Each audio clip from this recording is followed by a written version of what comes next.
নমস্কাৰ বন্ধু বান্ধৱীসকল জ্ঞানৰ পৰিধি ইউটিউব চেনেললৈ আপোনালোকক স্বাগতম জনাইছোঁ মই প্ৰণৱ খটিয়ৰা আজি আমি ইণ্ডিয়ান জিকেৰ টপ জিকে এমচিকিউসমূহ লৈ আহিছোঁ যিবোৰ পৰীক্ষাত বাৰে বাৰে ৰিপিট হৈ থাকে তো তেনেধৰণৰ কিছুমান আমি জিকে এমচিকিউ লৈ আহিছোঁ আৰু যিসকল বন্ধু বান্ধৱী আমাৰ চেনেলৰ লগত প্ৰথমবাৰৰ বাবে জড়িত হৈছে বা আমাৰ চেনেলৰ ভিডিঅ' সম্পূৰ্ণ প্ৰথমবাৰৰ বাবে চাই আছে অনুগ্ৰহ কৰি আমাৰ চেনেলটো ছাবস্ক্ৰাইব কৰিব বুলি আশা ৰাখিলোঁ আমি দেখা পাইছোঁ যে আমাৰ বন্ধু বান্ধৱীসকলে ভিডিঅ'সমূহ সম্পূৰ্ণকৈ চাই কিন্তু ছাবস্ক্ৰাইব কৰিবলৈ পাহৰি থাকে তো বন্ধু বান্ধৱীসকল আপোনালোকে ছাবস্ক্ৰাইব কৰি আমাক উৎসাহিত কৰিব বুলি আশা ৰাখিলোঁ আৰু ভিডিঅ'সমূহত লাইক কৰিব কমেণ্ট কৰিব আৰু যিমান পাৰে আপোনালোকৰ আন বন্ধুবৰ্গলৈ শ্বেয়াৰ কৰিব কাৰণ নলেজ যিমানেই শ্বেয়াৰ কৰা যায় সিমানেই দৃঢ় হৈ পৰে বিকজ শ্বেয়াৰিং ইজ কেয়াৰিং আৰু ছাবস্ক্ৰাইব কৰাৰ পিছত আপোনালোকে বেল আইকনটো প্ৰেছ কৰি ৰাখিবলৈ নাপাহৰিব কাৰণ আমি দিয়া ভিডিঅ'সমূহৰ ন'টিফিকেশ্যন আপোনালোকে পোনপ্ৰথমতে পাব পাৰে আৰু ভিডিঅ'সমূহ মিছ নকৰাকৈ চাব পাৰে তো বন্ধু বান্ধৱীসকল দেৰি নকৰাকৈ ভিডিঅ'টো আমি আৰম্ভ কৰোঁ বলক আজিৰ প্ৰথম প্ৰশ্নটো হৈছে who is the first women জাজ প্ৰথম মহিলা বিচাৰক কোন আৰু অপশ্যনসমূহ হৈছে A Leila Seth option B Anna Chandy option C Fatima Bibi আৰু অপশ্যন ডি কাদম্বিনী গাংগুলী আৰু ইয়াৰ শুদ্ধ উত্তৰটো হৈছে আন্না চান্দি মনত ৰাখিব যে আন্না চান্দি হ'ল প্ৰথম মহিলা বিচাৰক অৰ্থাৎ উইমেন জাজ 2 নম্বৰ প্ৰশ্নটোলৈ আমি আহিছোঁ who is the first women জাজ অফ হাইকোৰ্ট উচ্চ ন্যায়ালয়ৰ প্ৰথমগৰাকী মহিলা ন্যায়াধীশ কোন আৰু ইয়াৰ অপশ্যনসমূহ হৈছে A Leila Seth option B Anna Chandy option C Fatima Bibi আৰু অপশ্যন ডি কাদম্বিনী গাংগুলী উচ্চ ন্যায়ালয়ৰ প্ৰথমগৰাকী মহিলা ন্যায়াধীশ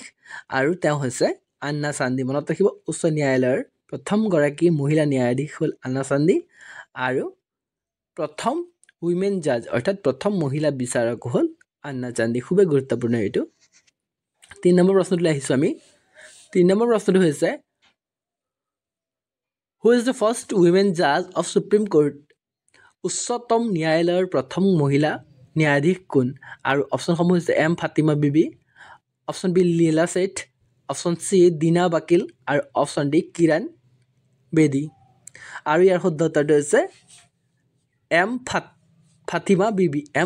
বিবি হ'ল উচ্চতম ন্যায়ালয়ৰ প্ৰথমগৰাকী ন্যায়াধীশ মনত ৰাখিব এইটো খুব গুৰুত্বপূৰ্ণ ইয়াৰ পিছৰ প্ৰশ্নটোলৈ আহিছোঁ আমি who is the first women chief justice of A high court উচ্চ ন্যায়ালয়ৰ প্ৰথম মহিলা মুখ্য ন্যায়াধীশ কোন সুধিছে উচ্চ ন্যায়ালয়ৰ হাইকোৰ্টৰ আৰু ইয়াৰ অপশ্যনসমূহ হৈছে A Kiran Bedi option B Leela Seth option C কিশোৰী কুমাৰী আৰু অপশ্যন ডি লক্ষ্মী বাই আৰু ইয়াৰ শুদ্ধ উত্তৰটো হৈছে লীলা ছেঠ হ'ল উচ্চ ন্যায়ালয়ৰ প্ৰথম মহিলা মুখ্য ন্যায়াধীশ 5 নম্বৰ প্ৰশ্নটোলৈ আহিছোঁ আমি who is the first women doctor in India ভাৰতৰ প্ৰথম মহিলা ডক্টৰ কোন আৰু অপশ্যনসমূহ হৈছে A Kiran Bedi option B Anandibai Gopal Rao Joshi option C Ujjwala Rai option D Dina Vakil আৰু মনত ৰাখিব প্ৰথমগৰাকী ভাৰতৰ ডক্টৰ হৈছে মহিলা ডক্টৰ তেওঁ হৈছে আনন্দীবাই গোপাল ৰাও যোশী কেতিয়াবা আনন্দী গোপাল যোশী বুলিও আহে বা এ জি যোশী বুলিও আহে মনত ৰাখিব অপশ্যনত কোনটো দিয়া থাকে কিন্তু গম পাব লাগিব যে ভাৰতৰ প্ৰথম মহিলা ডক্টৰ হৈছে আনন্দীবাই গোপাল ৰাও যোশী বা আনন্দী গোপাল ৰাও যোশী বা এ জি যোশী 6 নম্বৰ প্ৰশ্নটোলৈ আহিছোঁ who is the first women to pass M A pass কৰা প্ৰথমগৰাকী মহিলা কোন আৰু অপশ্যনসমূহ হৈছে A Leila Seth option B Chandramukhi Bose option C Anna Chandy আৰু অপশ্যন ডি মাদাৰ টেৰেছা মনত ৰাখিব এম এ পাছ কৰা প্ৰথমগৰাকী মহিলা সোধা হৈছে আৰু তেওঁ হৈছে অপশ্যন বি চন্দ্ৰমুখী বস হৈছে প্ৰথমগৰাকী ভাৰতীয় মহিলা যিগৰাকী এম এ পাছ কৰিছিল ইয়াৰ পিছৰ প্ৰশ্নটোলৈ আহিছোঁ খুবেই গুৰুত্বপূৰ্ণ আজি আমি প্ৰথম মহিলাক লৈ পেলাই বিশেষ কুৱেশ্যন কিছুমান প্ৰস্তুত কৰিছোঁ হু is the first women editor of English news paper ইংৰাজী কাকতৰ প্ৰথম মহিলা সম্পাদিকা কোন আৰু অপশ্যনসমূহ হৈছে A Leila Seth option B Dina Vakil option C Anna Chandy আৰু অপশ্যন ডি মাদাৰ টেৰেছা আৰু ইয়াৰ শুদ্ধ উত্তৰটো হৈছে মনত ৰাখিব ইংৰাজী কাকতৰ প্ৰথম মহিলা সম্পাদিকা আৰু তেওঁ হৈছে দীনা বাকিল এইটো খুব গুৰুত্বপূৰ্ণ দীনা বাকিল যিহেতু চৰ্দি লাগি আছে পানী লগা হৈ আছে সেইকাৰণে মাতটো অকণ খেলি মেলি পাইছে চাগে তো একো নাই হ'লেও আমি ভিডিঅ'সমূহ প্ৰদান কৰাৰ চেষ্টা কৰিছোঁ যাতে ভিডিঅ'সমূহ আমি ৰেগুলাৰলি দি থাকিব পাৰোঁ যিয়ে নহওক 8 নম্বৰ প্ৰশ্নলৈ আহিছোঁ আমি who is the first women chief engineer প্ৰথম মহিলা মুখ্য অভিযন্তা কোন আৰু অপশ্যনসমূহ হৈছে A Dina Vakil option B P K Thressia option C Santosh Yadav আৰু অপশ্যন ডি সুস্মিতা সেন আৰু প্ৰথম কি কৈছে উইমেন চিফ ইঞ্জিনিয়াৰ আৰু তেওঁ হৈছে পি কে থেৰেচিয়া মনত ৰাখিব পি কে থেৰেচিয়া হৈছে মুখ্য অভিযন্তা প্ৰথম ভাৰতীয় মহিলা মুখ্য অভিযন্তা 9 নম্বৰ প্ৰশ্নটোলৈ আহিছোঁ আমি who is the first women to receive a Sena medal লাভ কৰা বা সেনা মেডেল লাভ কৰা প্ৰথমগৰাকী মহিলা কোন বুলি সোধা হৈছে অপশ্যনসমূহ হৈছে দীনা বাকিল অপশ্যন বি হৈছে মিতালী মধুমিতা অপশ্যন চি হৈছে সন্তোষ যাদৱ আৰু অপশ্যন ডি হৈছে সুস্মিতা সেন আৰু ইয়াৰ শুদ্ধ উত্তৰটো হৈছে অৰ্থাৎ যিগৰাকী মহিলা সেনা মেডেল লাভ কৰা প্ৰথমগৰাকী মহিলা হৈছে মিতালী মধুমিতা মনত ৰাখিব মিতালী মধুমিতা হৈছে সেনা মেডেল লাভ কৰা প্ৰথমগৰাকী মহিলা 10 নম্বৰ প্ৰশ্নটোলৈ আহিছোঁ আমি who is the youngest women to climb Mount Everest বগাই যোৱা আটাইতকৈ কম বয়সীয়া মহিলা কোন অপশ্যনসমূহ হৈছে Leila Seth option B Malavath Purna option C Fatima Bibi আৰু অপশ্যন ডি কাদম্বিনী গাংগুলী আৰু ইয়াৰ শুদ্ধ উত্তৰ হৈছে মালবাথ পূৰ্ণা অৰ্থাৎ মালবাথ পূৰ্ণা হৈছে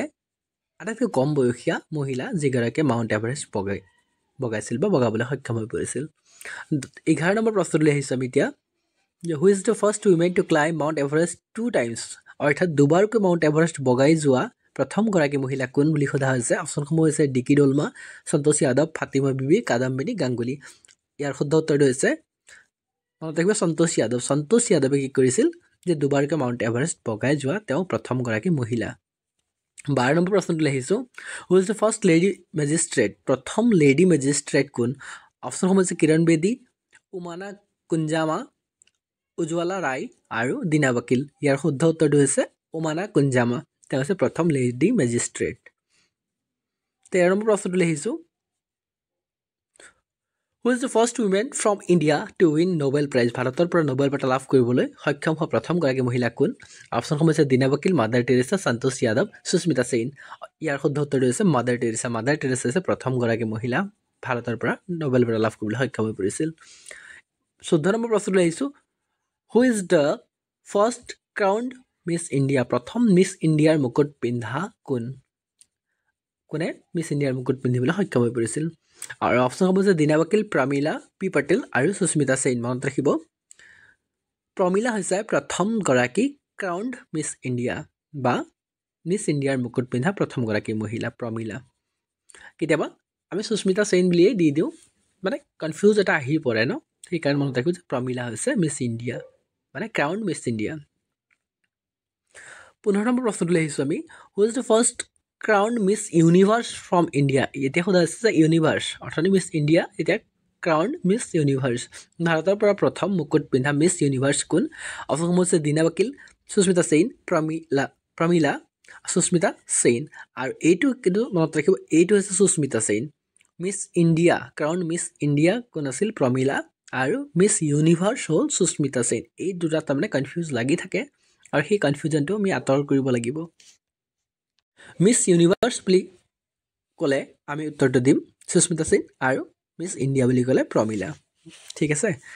16 নম্বৰ প্ৰশ্নটোলৈ আহিছোঁ আমি a separate governor for Bengal to be appointed under the act কোন আইনৰ অধীনত বংগৰ বাবে সুকীয়া ৰাজ্যপাল নিযুক্তি দিয়া হ'ব আৰু অপশ্যনসমূহ হৈছে পিটছ ইণ্ডিয়া এক্ট অফ 1784 হয়নে Pitt's India act 1784 charter act 1793 charter act 1733 আৰু চাৰ্টাৰ এক্ট অফ 1853 আৰু ইয়াৰ শুদ্ধ উত্তৰটো হৈছে option D the charter act 1853 এইখিনি মনত ৰাখিব যে এইটো প্ৰশ্ন এটা কনফিউজন আহি থাকে মানে কি হয় তাৰ বিষয়ে অকণ আলোচনা কৰি লওঁচোন note separate governor for presidency of Bengal. The Charter Act of 1853 provided for appointment of a separate governor for the presidency of Bengal. Distinct from the Governor General, however, the Court of Directors and the Board of Control were authorized to appoint a lieutenant governor till the appointment of governor was made. Please note that lieutenant governor was appointed in 1854, but no governor was appointed for Bengal till 1912 গম পাইছেনে 1854তে লিউটেনেণ্ট governor আছিলে কিন্তু তাত কি নাছিলে যে governor appoint কৰা নাছিলে কিন্তু গভৰ্ণৰ এপইণ্ট কৰাৰ যিটো প্ৰস্তাৱটো কেতিয়া দিয়া হৈছিল চাৰ্টাৰ এক্ট 1853তে দিয়া হৈছিল অসমীয়াতো দিয়া হৈছে ইয়াত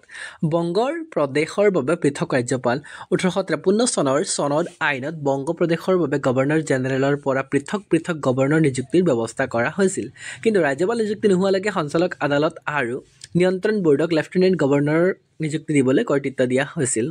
মানে লিউটেনেণ্ট গভৰ্ণৰ লেফটেনেণ্ট মন কৰিব যে 1854 চনত লেফটেনেণ্ট গভৰ্ণৰ নিযুক্তি দিয়া হৈছিল যদিও 1912 চনলৈকে বংগৰ কোনো গভৰ্ণৰ নিযুক্তি দিয়া হোৱা নাছিল Governor of India Act 1912 led to the appointment of a separate governor of Bengal province. In March 1912, the Secretary of State for India proclaimed that the reunified Bengal province would be a province under its own governor. The act led to the creation of legislative councils of chief commissioners. Bharat চৰকাৰ আইন 1912ৰ ফলত বংগ প্ৰদেশৰ এজন সুকীয়া governor নিযুক্তি দিয়া হ'ব আৰু 1912 চনৰ মাৰ্চ মাহৰ ভাৰতৰ ৰাজ্যিক সচিবে ঘোষণা কৰে যে পুনৰ একত্ৰিত বংগ প্ৰদেশখন নিজৰ ৰাজ্যপালৰ অধীনত এখন প্ৰদেশ হ'ব এই আইনখনৰ ফলত মুখ্য আয়ুক্তৰ বিধান পৰিষদ গঠন কৰা হ'ব তো কি হৈছিল যে 1853 চনতে বেংগল বা বংগৰ বাবে এজন গভৰ্ণৰ নিযুক্তি দিয়াৰ কথা উল্লেখ কৰিছিল কিন্তু 1912 চনলৈকে তেওঁলোকে কি কৰিছিল যে ৰাজ্যপাল নিযুক্তি দিয়া নাছিল গভৰ্ণৰ তো এজন লেফটেনেণ্ট বা লিউটেনেণ্ট গভৰ্ণৰক চাৰ্জত দিছিল তো কনফিউজ আহি পৰে আৰু 1912 চনৰ মনত ৰাখিব যে নিযুক্তি দিয়া হৈছিল কিন্তু প্ৰস্তাৱটো কেতিয়া দিয়া হৈছিল চাৰ্টাৰ এক্টত দিয়া হৈছিল এটা কনফিউজন থাকি যাব কাৰণে আমি গোটেইখিনি অকণ বিশদভাৱে আলোচনা কৰিলোঁ 17 নম্বৰ প্ৰশ্নলৈ আহিছোঁ আমি Through which act Governor of Bengal was designated as the Governor General of Bengal? কোনখন আইনৰ জৰিয়তে বংগৰ গভৰ্ণৰক বংগৰ গভৰ্ণৰ জেনেৰেল হিচাপে নিযুক্তি দিয়া হৈছিল আৰু অপশ্যনসমূহ হৈছে regulating act 1773 option B Indian council act 1861 option C government of India act 1858 আৰু option D Indian council act 1909 আৰু ইয়াৰ শুদ্ধ উত্তৰটো হৈছে ৰেগুলেটিং এক্ট মনত ৰাখিব ৰেগুলেটিং এক্টৰ জৰিয়তে বংগৰ যিজন গভৰ্ণৰ আছিল তেওঁ গভৰ্ণৰ জেনেৰেললৈ নিযুক্তি দিয়া হৈছিল তো শেষত ভিডিঅ'টো সম্পূৰ্ণ চোৱাৰ বাবে মোৰ সমূহ বন্ধু বান্ধৱীক এই চাগে অশেষ ধন্যবাদ জ্ঞাপন কৰিলোঁ আৰু আপোনালোকে আমাৰ চেনেলটো ছাবস্ক্ৰাইব কৰি ল'ব যিসকলে কৰা নাই আৰু ভিডিঅ'সমূহত লাইক কমেণ্ট শ্বেয়াৰ এইখিনি কৰিবই শেষত পুনৰবাৰ আপোনালোকে ধন্যবাদ জ্ঞাপন কৰিলোঁ ভালদৰে থাকক থেংক ইউ জয় অসম